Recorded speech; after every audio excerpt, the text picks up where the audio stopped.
Hello friends, I Arun Dalal once again welcome you on the online platform of Arun Dalal English Classes YouTube channel. And now we are going to continue with our next clause test. So here your passage is on your screen and here we go with it. क्या कहता है बेटा? The Sentinels. ये sentinel क्या है बेटा? ये एक जगह का नाम भी है, एक छोटा सा आइलैंड कह सकते हैं, लेक के पास बसा हुआ है वहां पर जंगलों में। तो वो सेंटिनल आपका सोल्जर के लिए भी यूज किया जाता है जो बॉर्डर के ऊपर गार्ड करते हैं वहां पर। यहाँ पर जो सेंटिनलीज लोग हैं उनकी बात की गई है, ये कबीलियाई लोग हैं। The world's most remote tribe, ये संसार के सबसे दूर दराज एक मूर की तरह कह सकते हो, वहां पर रहने वाला ट्राइब है। Have dash the interest of millions of people, इन्होंने लाखों लोगों की रुचि को अपनी तरफ आकर्षित किया है। स्पार्क्ड स्पार्क्ड द इंटरेस्ट, बेटे इंटरेस्ट को एकदम से चिंगारी दी है, उसे बढ़ाया है, हो सकता है। प्रोवोक प्रोवोक नेगेटिव सेंस में होता है। इंसाइट इंस्टिगेट उकसाना भड़काना, ये गलत हो जाएगा। एनरोल्ड, इसके लिए एक इडियम भी आता है। और red rag to the bull, सांड को लाल लत्ता दिखाना यानी उसे उकसाना, प्रोवोक करना, ये गलत हो गया। एनरोल्ड, बेटे you get yourself enrolled for some course in any educational institution, ये वो होता है पंजीकृत करवाने वाली सेंस में। अफेक्टेड, प्रभाव डालना। बेटे इसने प्रभाव नहीं डाला बल्कि इसने क्या किया था, लाखों लोगों के इंटरेस्ट को बढ़ाया था।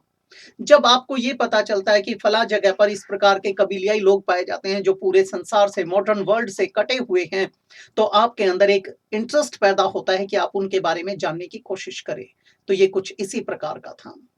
आगे क्या कहता है बेटा? They dash on north sentinel, ये नॉर्थ सेंटिनल में रहते हैं बेटा। रिजाइड हो सकता है, रिजाइड यानी ड्वेल, लिव। बिलोंग टू होना चाहिए था बेटा, ये गलत हो गया।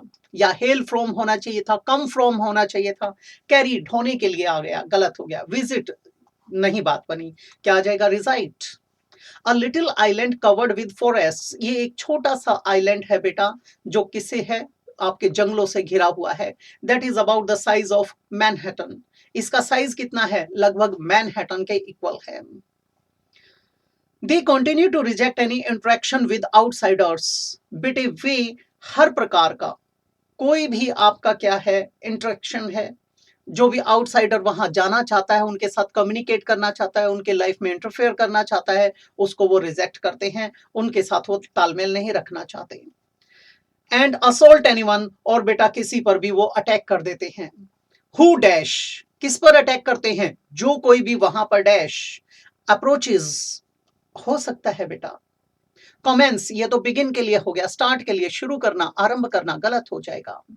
एड्रेसेस, एड्रेस बेटे संबोधित करने के लिए, ये गलत हो गया हमारा। कॉरेस्पॉन्ड्स, ये भी कम्युनिकेट करने के लिए था, ठीक है, ये भी गलत हो गया। क्या आ जाएगा बेटा? Approaches, who approaches them.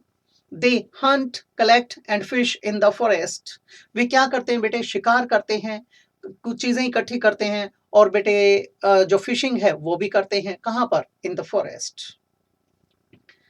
Dash this को, डैश द कोस्ट, बेटे जो तट बना हुआ है उसके साथ साथ। बेटा ओवर द कोस्ट, ये गलत हो जाएगा, ये तो पार वाली सेंस में हो गया। फिर कहता है beside, beside means by the side of somebody और समथिंग, यानी एडजेसेंट, एडजॉइनिंग, अगल बगल, बाजू में जो है। अक्रॉस, के पार, ये भी ओवर की तरह आ जाएगा, गलत हो गया। अलोंग हो सकता है, अलोंग द कोस्ट, बेटे तट के साथ साथ वे लोग क्या करते हैं? हंटिंग करते हैं, कलेक्टिंग करते हैं, फिशिंग वगैरह करते हैं। फिर कहता है दे बिल्ड बोट्स, वे नाव बनाते हैं। Unlike the near by Jarawa tribe, ये जारवा ट्राइब है उनके बिल्कुल विपरीत बनाते हैं।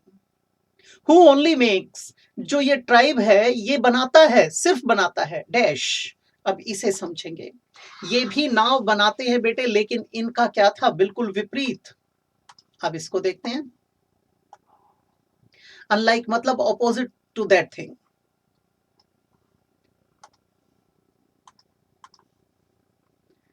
Who only makes exclusively thin outrigger canoes, बेटा ये कैन भी क्या होती हैं बेटे, बोट्स होती हैं।